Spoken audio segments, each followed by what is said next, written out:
Welcome everyone to my brand new studio. If you're listening to the podcast, you clearly cannot see this, but I am sitting inside of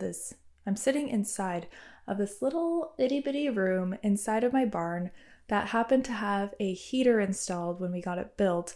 And recently I just converted it into my very own personal podcast studio slash hangout room slash everything. It's just super cute, and I'm really excited to have this little space built because I think a lot of the things that we want to do really do rely on the spaces that we have to set us up for success. And this room for me really is a view and a metaphor for that, of just having this space here created is really going to trigger the things that I want to do and share the things that I want to share. And it's kind of like you step into that portal and you become that person, all because of the space that you're in. And space is so important for us. And again, like with our habits and our triggers, having the right space really can help us achieve the things we want to achieve based on what those spaces represent for you and how they set you up for success. So just making everything as easy as possible for you to succeed is what I'm all about, because I feel I've always struggled with succeeding in lots of ways. So my whole life has really been trying to find out ways that I can succeed in the easiest way possible. And it's a never-ending journey. And so I'm really happy that you guys are here with me to share all this and to share the development aspect of us as riders and how we can truly shine inside and out in the arena and in all arenas of our lives. It all starts with ourselves, and it starts with how we do one thing is how we truly do everything. So I don't want to get too off topic here, but to start this new series of the podcast, I just wanted to start quite lightly with you and just something that I recently posted on Instagram, and everything's on Weekend Hustle. So if you do want to follow Weekend Hustle, check it out. All platforms, YouTube, Facebook. We have a Facebook group, we have our community, it's everywhere, and you're so invited to join us and be a part of it. And it's actually recommended. We want you there. So please check it out. But the post I made was something about the best practices that we can do as riders to help improve. And I had this thought, and the one thing I do want to start doing is being a lot, really, maybe even more transparent with you and just being completely authentic in myself, which I think is a battle for a lot of us. So with all that, just really showing up as our truest self is all we can really do. And we have to just love that and be okay with that and just have fun with that. And really that's the point of life, I think, is really we only can be our best self. We have to come and start at that place with that foundation of our authentic selves. So with that being said, Weekend Hustle is just going to release everything. It's not I can't be in a box. I just can't do it. And if you feel the same way, great, because I don't think we're supposed to fit in one box of this is our identity, this is all we do, this is all we are. We have to put a cover and a front on. And the funniest thing I thought of, so if you're in this room or you saw the videos of it, it's literally plywood walls that I painted. And last night I was with a friend in here and I just started laughing because it's just hilarious. This room already has so many stories, and the plywood walls just represent, I think, life, because it's you could have the fancy stuff. If I was a millionaire, I could have the fanciest studio ever and all this stuff, but it's deep down, it's all plywood. It's we all are just plywood painted walls, and that's okay. That's kind of breaking down the barriers of the fancy looking stuff, the status, the this, all the things that make us look good, but it's at a core, our authentic self, we're kind of the same. It's the raw us, and that's what we're here to get after. We're gonna go deep, and we're gonna just be real and be true to ourselves. And when we live life that way, it just opens up this whole portal of further enjoyment and ease and just lightness. We can make life feel lighter. And this room just kind of, for me, represents that. So if you want to look at the room, check it out. It'll be on YouTube, and I'll do a full thing of how we created this, because this room already has so many funny stories to it. And this is literally my first episode. So I'm just loving the space already. It just feels like such a nice, happy, it's a welcoming space. So with all that being said, this is your invitation as well to just kind of drop those barriers. Let's just become this basic old plywood wall and like just be real. Like, let's just be ourselves. So anyways, that whole point of that story was just to say that I don't want to, like restrict myself or pretend I'm something I'm not for the sake of a podcast or for the sake of sounding better. I just really, I want to show you the actual journey, like the rawness, the real. And like I said, I think when we start at that place, it's only up from there. Like, it's only authentic growth. It's real. It's like, that's the real deal to me anyways. To get started, the best practices that have helped and improved my writing, it's funny, the first one I wrote, it's literally, I wrote all this in a journal. On the video, you can see my journal. I'm holding it up, but obviously you can't in my podcast. But I have this leather-backed journal. My brother gave it to me. It's just plain, it's like completely blank. There's no lines on the pages, which I personally love because I'm just like a scattered person. Like, not that I don't like organization, but I love the freedom of a blank page to like do a scribble, do this, like just kind of make it messy. But that's where, like we're brain dumping. Like, I love journaling. And it's ironic, the number one practice for me is to journal. And why has that helped my writing so much? So again, how we do one thing is how we do everything. And I fully believe when we journal, or even when we're writing, we're a human first. And I know I've said that before, like it all starts with us. Like, we're the leaders, so we have to start leading ourselves and doing the things in our lives and how we want that to transition over into our writing and into competition. And basically in all the, quote, arenas of our lives, it all starts with how we show up in one aspect. So like, how we do one thing is how we do everything. And so for journaling, I just think being able to, again, like take down those walls and just be really honest with yourself. And there's so many ways to journal, and it's all up to you of what feels right for you. In my experience, I've typed a lot. I have an app on my laptop, so I'll type because I'm quite a lot faster typing. And I just honestly, like, I'll almost try to close my eyes or just think about stuff. I'll just sit in a quiet space. I'll usually sit in my bedroom on my yoga mat, and I'll just, at the end of the day, write out what happened in my day and have fun with it. Like, I write stuff pretending that someone's reading it and like trying to understand everything that happened in my day, like the funny, the sad, the happy, the ironic, the this, the that, just everything. I just write it out in an almost storied like form, and I put it on paper, and it just helps me release what's going on in my head onto the paper. And just sharing all this stuff. And I enjoy that. Like, I love writing. I love one of the sayings. I did this tarot card, and I had a humpback whale. And the one characteristic of a humpback whale was record keeping. So for me, it's like so true. I really like tracking. I like writing my thoughts or ideas I have, because it's like I want to keep track of them. I want to record them on paper so I don't forget. Because I personally have a really bad memory. So this is where this has helped me a lot with my writing, because I want to write a feeling out so I can almost relive that feeling potentially.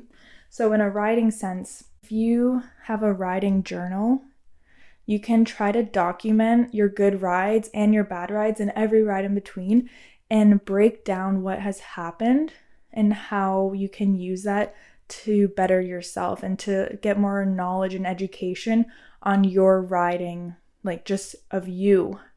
Because I think we are our best teachers, we're our own best coach, and you're listening to this so I can help you understand that and uncover how you are your greatest superpower, how you can learn these things and become your best through your own self-education. And there's so many tools we can use to uncover that and how we can learn from ourselves. And I personally think journaling is number one for just really uncovering things that we don't even think about. You'll be surprised the stuff you write down when you give yourself the time and space to just write it down. And for your writing, tracking it, trying to write and articulate the feeling and the emotion behind the ride. So like I said a few minutes ago, my experience, I have a really bad memory.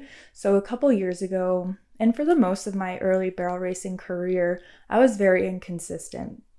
I felt really good, like I was doing all the right things. I maybe changed my training a little bit, tried some new stuff, and I was like, oh, this feels so good. I feel great, like I'm on the right track. And then I would kind of forget that feeling that I had. It's like a few days went by if I didn't ride, I completely lost that feeling. So then it's like I'm starting back at square one and I don't remember the feeling I had.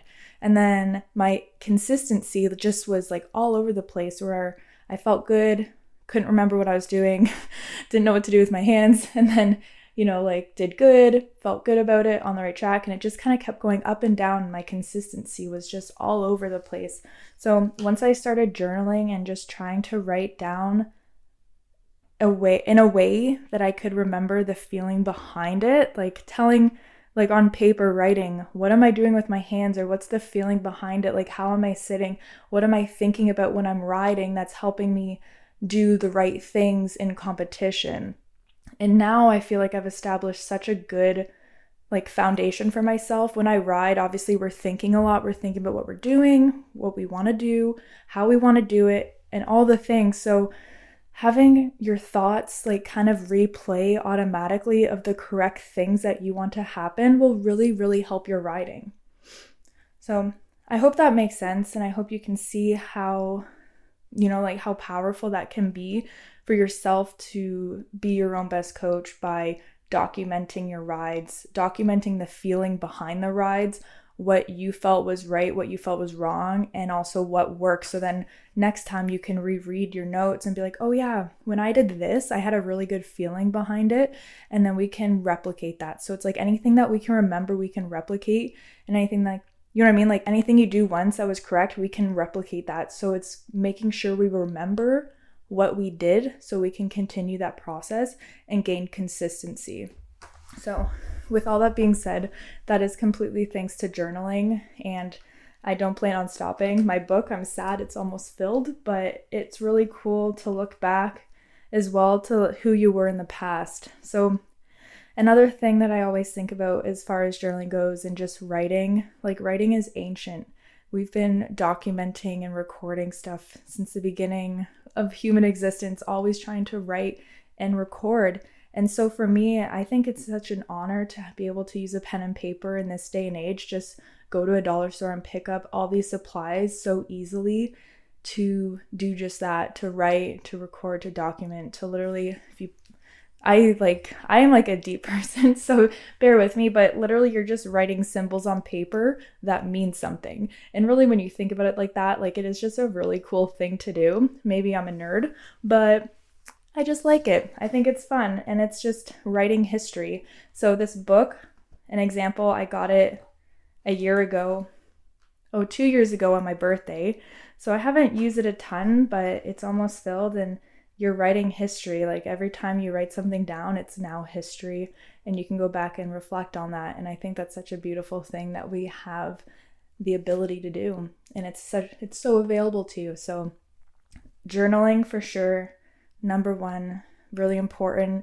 If you agree or you journal, please let me know. I'd love to hear from you. So check out We Can Hustle Anywhere and just share your thoughts. Tell me what you think. If it's something you do, or if you have any questions about it, please reach out and we'll talk more about it, because clearly, as you can see, I could probably talk forever about this sort of stuff.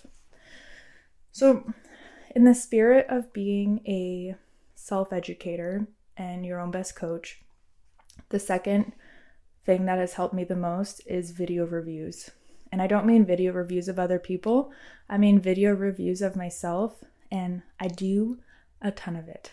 I have rewatch my videos, take screenshots, make a note on the screenshot of what I'm doing with my hands that is either right or wrong. Usually it's things that are wrong that I want to improve and change, because you watch what good riders do and you learn from that. And then when you watch yourself, again, barrel racing happens so freaking fast that you might pick up your inside or you do this or that and you don't even feel yourself doing it, right? So when you video review, you're able to see what's going on in slow motion and rewatch and rewatch and rewatch till you understand what's happening, What is your reaction? How is it affecting your horse in an either positive or negative way? So I personally think video reviews for me, just watching my own runs, has been super key for my ability to dissect myself and to be critical, just like constructive criticism. Like I'm watching it in a sense of, okay, watch a video. Oh, my first wasn't good. Why wasn't it good? What did I do as the rider to not do my job to the best of my ability? And I think for me, like riding, I want to do it to the best of my ability. And that's where all this comes from, of trying to learn, even doing this podcast. It's for me to get better. It's for me to step outside the comfort zones in so many ways that I know is going to help me in the arena and let me overcome some of my obstacles and setbacks and understand myself better so I can be a better competitor. And again, do everything that I can at the best of my ability is my ultimate goal. So by watching my videos, I'm able to learn from myself of what's working, watch it over and over again, and just really be critical with yourself, because I think we're allowed to be like that. Like for other people to criticize us, sometimes we can be defensive and try to explain what we were trying to do. But if you just sit by yourself and watch your videos with an honest eye, so be very honest with yourself, watch your video and critique it, be like, just honesty, like look at it and be like, what did I do at second to make my horse's nose go out? Because that wouldn't happen just naturally. Like we know how horses naturally move, or we watch some of the best. We know how it can look and how the best makes it look, like how they get it done. So if our horse's nose is pulled to the outside, watch that and be like, why did I do that? What am I doing with my whole body? For an example, like what am I doing with my legs, my hips? Like how is my body moving to make my horse react in that way that isn't necessarily ideal? And I think we continue to do that, we can really become our best, like our own best learner, our own best coach, our own best educator. And that's what I'm here to do, here to tell you that. So definitely watch your videos. I guarantee you will learn so much from yourself. And again, we have our own style. Okay, I'm not going to get carried away, because the third thing that is the best practice that's helped improve my riding has to do with this, and it is to watch other people. So you're not watching other people to copy them, but you're watching to observe the horse. Observe the horse and rider and how they are performing, how they do their exhibitions. Like I'll watch exhibitions, and not again to copy them or try to mimic them, but to see what works. And that's the realest sense of education. Like we can't just copy a cookie cutter thing.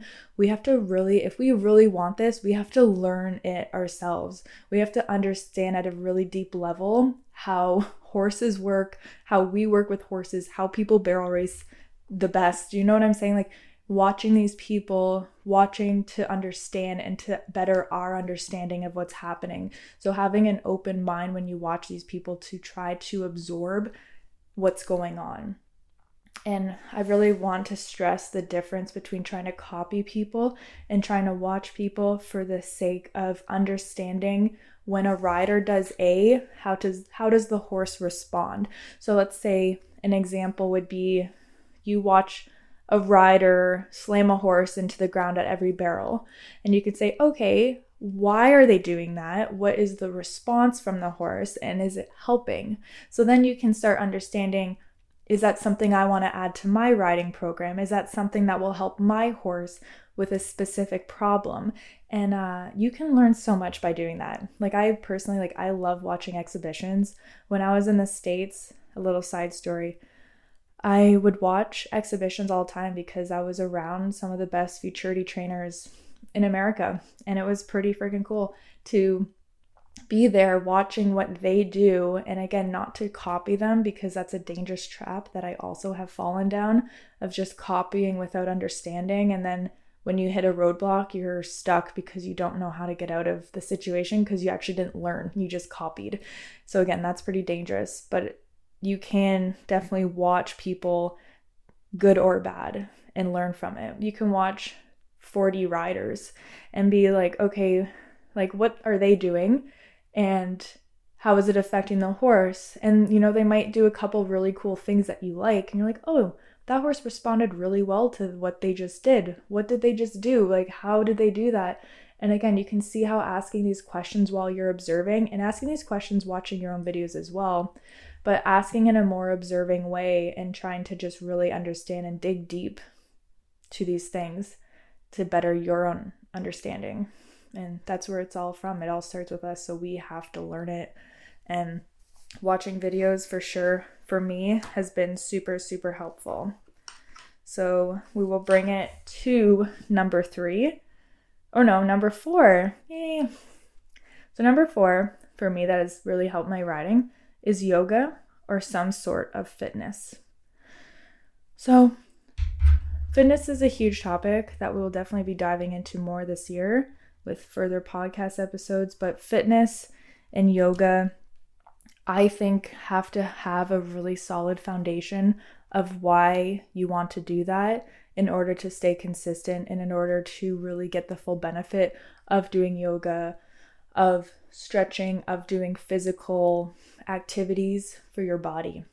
What I mean by that is having a solid why behind it is really crucial, because if you don't, you'll go maybe half a year and that's your record of how long you've been consistent going and taking care of yourself and doing the right things for your body. And then you fall off the wagon and you lost track of your why because it wasn't a solid long-term why. It might have been, oh, I want a 6-pack for the summer. Well, the summer's over. Now what? You're going to start eating McDonald's every day and just being like, eating like shit and not caring and just completely falling off the deep end until next summer when you want a 6-pack again. You see how that is not really a sustainable, consistent, positive cycle for you. It's not really that beneficial. So when I say that this has helped me, I mean it's helped me in a sense of bringing myself the solid reason why it's so important. And I've had to remind myself all the time of why it's so important. And the reason it's important is because it helps me ride. It helps me do things at the best of my ability. Like I said earlier, that's really important. Everything I want to do it at the best of my ability. And I know when I take care of my body and I'm flexible and I'm strong, that I can ride better, I can show up better, I feel mentally better, I feel more capable, I feel more confident, I feel stronger. It's just one of those wins that we can have that just really help us in so many aspects of our lives. So to me, I don't see a reason why you wouldn't do that. And I don't mean go to the gym for 2 hours a day or something intense. You don't have to do like the 75 hard challenge to get these benefits. It could be something as telling yourself at night, hey, I know, or like I sat on my ass all day at work or something and I feel tight. I feel like my hip flexors are tight. I feel my back sore, my hamstrings. I just feel stiff. What can I do that will help me? So then with that intention of what will help me, you'll think, hey, doing a bit of yoga before bed will help me maybe sleep better. I'll feel more relaxed. I'll feel more balanced. I'll be, cracking my back a little bit and my neck and all these things. And I know it's going to help me for tomorrow.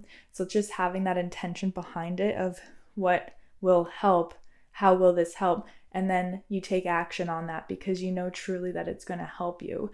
And it does, like the benefits are crazy. So to me, it makes like it's not even a question.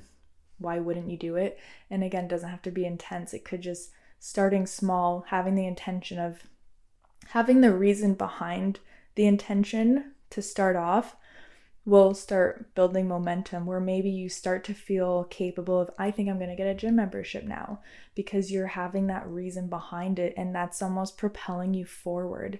And I think it's such a cool thing and it's helped me so much. So it definitely is on the list of things that have improved my riding. And again, the other thing to think about is we demand a lot from our horses physically, especially competitors. If you're a barrel racer or whatever you do, if you're in competition with your horse, you want them fit. You give them the food they need. They get all the best care for their physical self, and yet we don't take care of ourselves in that way.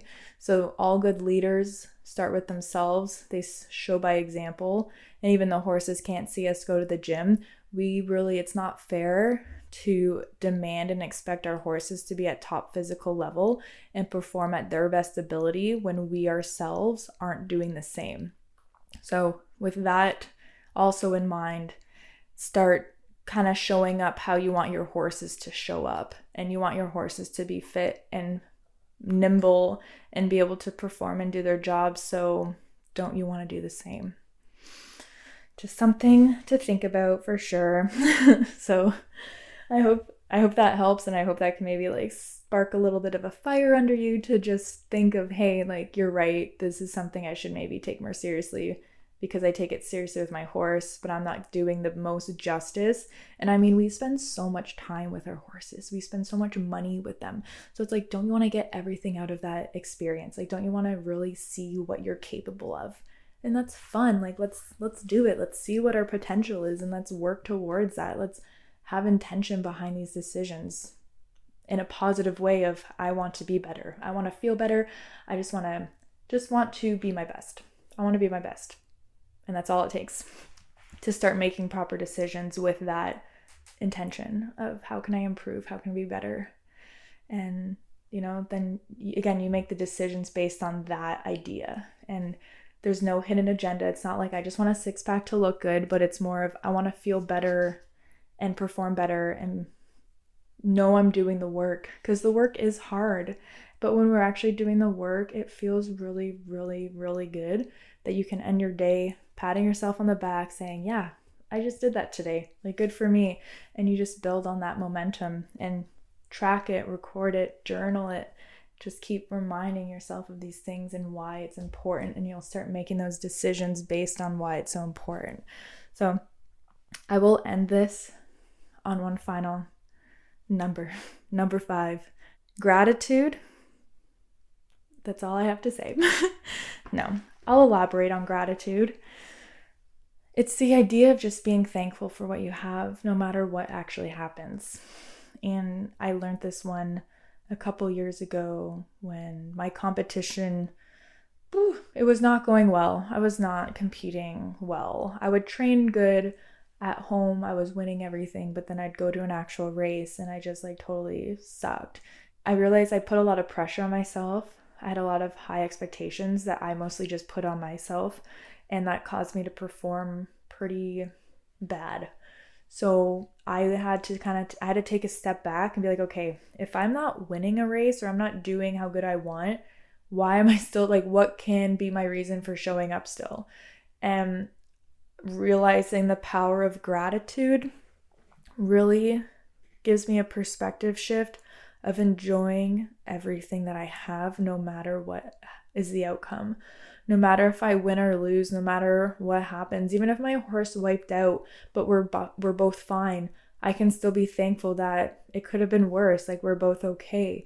Something like that, just having that perspective of gratitude, I think is so underrated and not discussed enough or not preached enough to really put our mind in a perspective and in a way that we're just like really calm and we're really thankful that we're even here. And one practice I do try to do, which I'll share, which, I mean, whatever, it is what it is.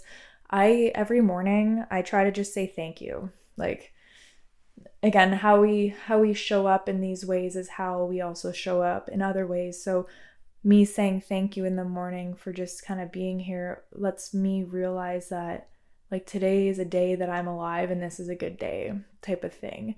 And maybe we lose sight of that sometimes with the busyness of life or competition, and we're just go without taking a step back to like enjoy and just open our eyes to like how magnificent all of this is, and how you're listening to this podcast on a device, which is wild.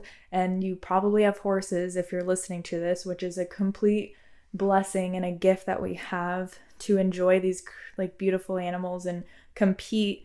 And it's like we want to win so bad for these reasons, which is fine. Like, we all want to do good, like so do I, but we lose sight of just how like special it is and how beautiful it is, and just really enjoying the moment, again, no matter what happens. So my story is when I had my futurity horse Barbie. This was 3 years ago, I think now. And I remember before some of my runs, it was at our finals, and the runs were pretty important because if I got points or enough points, I would be in like the reserve Ontario Barrel Futurity and get a nice fat check, which was pretty exciting for me. So I knew I had to do good, but I wasn't thinking about that because I knew if I didn't get that check, I'd be okay. And I also remember looking down at my horse, who's like a beautiful gray mare. I looked down at her and, I'm just like, wow, like, thank you. I'm just looking around at all these other competitors that are doing the same thing as me. And I'm just like, wow, this is pretty cool. And then you look outside the doors and you're like, wow, like the sky, this, like you just open your eyes to like the new perspective. And to me, it really grounds me and allows me to perform well because I'm not putting that pressure on myself of these results. It's more of like, I'm just so grateful to be here in a sense that if I win or lose, it hardly matters. And to me, that's been really key for my new outlook. And I can go up to a race and I mean, yeah, you get nervous here and there, but I can go and really set myself right pretty quickly by this gratitude check. And it can be anything you're doing. If you're nervous about something, be thankful for the opportunity that you get to do that. And they say what is her name? Billie Jean King, a tennis player. I'll never forget the saying she says, but she's like, there's privilege with pressure or something like that. Or there's pressure is a privilege, I think is what it is. Pressure is a privilege. So think about that, how having this pressure of something is a privilege to have because it means like you're striving for something more. It means you're getting uncomfortable. And, some people in the world don't get that chance. So if you have a job interview and you're nervous, just be thankful that you have an opportunity for this job. Stuff like that, I think, is pretty big. So those are the 5 things that have helped me ride. Just helped me with everything because, as I said in the beginning, how you do one thing is how you do everything. So it's a byproduct that how it's helped me ride, but it's helped me in every area of my life, and it really just allows me to have a lot more grace and ease with the things I'm doing and knowing that I'm on the right track and that I'm where I'm supposed to be, and it just feels good.